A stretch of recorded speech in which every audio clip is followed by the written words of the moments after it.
కాకినాడ జిల్లా ప్రత్తిపాడు నియోజకవర్గం Congress party assembly అభ్యర్థి నీరుకొండ సత్యనారాయణ ఏలేశ్వరం మండలం ఎర్రవరం స్వగ్రామంలో ఎన్నికల ప్రచారం చేపట్టారు. ఈ సందర్భంగా తమ అభిమాని నేతకు గ్రామంలో అడుగడుగునా జన నీరాజనాలతో స్వాగతం పలికారు. ఈ సందర్భంగా గ్రామంలో ప్రతి ఇంటికి వెళ్లి కాంగ్రెస్ పార్టీ కరపత్రాలు పంచుతూ గ్రామస్తుడిగా నాకు వచ్చిన అవకాశాన్ని మీ అందరూ తమ తమ ఓట్ల ద్వారా నన్ను బలపరచాలని ప్రజలను కోరారు.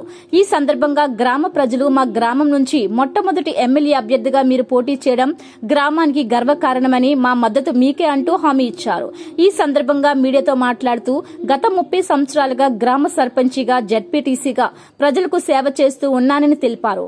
యువతకు ఉపాధి, రైతులకు రుణమాఫీ తో పాటు ఎన్నో పథకాలను అమలు చేసిన ఘనత ఒక కాంగ్రెస్ కే ఉందని తెలిపారు. రానున్న ఎన్నికల్లో ఎంపీ అభ్యర్థిగా ఎంఎం పల్లంరాజుని, ఎమ్మెల్యే అభ్యర్థిగా నన్ను 2 ఓట్లు హస్తం గుర్తుపై వేసి గెలిపించాలని కోరారు. ఈ కార్యక్రమంలో కాకినాడ జిల్లా SC cell chairman Moyyeti Suryaprakasarao, Kakinada జిల్లా ఉపాధ్యక్షులు కొప్పన కోటేశ్వరరావు, ప్రత్తిపాడు మండల అధ్యక్షులు మొయ్యేటి నారాయణ, కాంగ్రెస్ అధ్యక్షులు కర్ణం శ్రీనివాస్, తాతపూడి జార్జిరాజు, పలువురు పార్టీ కార్యకర్తలు, అభిమానులు పాల్గొన్నారు.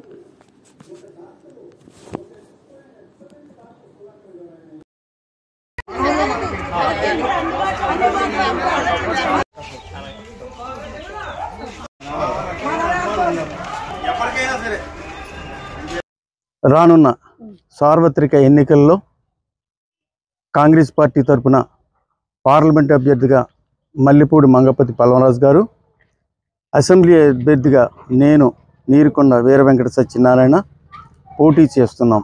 కాంగ్రెస్ పార్టీ తరఫున కాంగ్రెస్ పార్టీ మనకు చాలా అంటే చాలా సదుపాయాలని మనకు చేసింది.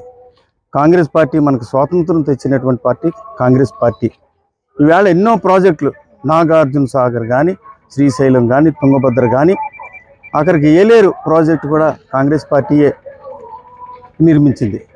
కాంగ్రెస్ పార్టీకి ఎందుకు ఓటేయాలి అంటే, కాంగ్రెస్ పార్టీ ఒక్కటే నరేంద్ర మోడీని ఎదుర్కొని స్పెషల్ స్టేటస్ తేగలిగేటటువంటి పార్టీ కాంగ్రెస్ పార్టీయే. గడిచిన 10 సంవత్సరాల్లో పరిపాలించిన పాలకులు మనకి రాజధానిని తీసుకురాలేకపోయారు. పోలవరం నిర్మించలేదు. స్టీల్ ప్లాంట్ని అమ్మేస్తూ ఉంటే కూడా దాన్ని ఎదుర్కోలేకపోతూ ఉన్నారు. అలాగే విశాఖపట్నం రైల్వే జోన్ కూడా తీసుకురాలేకపోయారు. కాబట్టి ఇవన్నీ సాధించుకోవాలి అంటే ఒక్క కాంగ్రెస్ పార్టీ వల్లే అవుతుంది. కాంగ్రెస్ పార్టీ వస్తేనే, రాహుల్ గాంధీ నేతృత్వంలోని కాంగ్రెస్ పార్టీ వస్తేనే మనకు స్పెషల్ స్టేటస్ వస్తుంది. స్పెషల్ స్టేటస్ వస్తేనే మిగతా రాష్ట్రాల్లో పాటు మనం కూడా ఈక్వల్గా ఉండగలుగుతాం.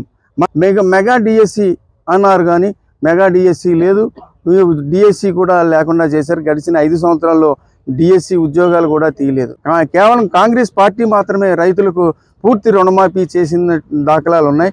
మళ్ళీ కూడా ఈ కాంగ్రెస్ పార్టీ వచ్చినట్టయితే మళ్ళీ ప్రతి రైతుకి కూడా 2 లక్షల రూపాయల రుణమాఫీని ఈ పథకంలో మేము చేర్చాం. కాబట్టి రైతులందరూ కూడా బాగా ఆలోచించి మీకు జరగబోయే మేలుకి తప్పక కాంగ్రెస్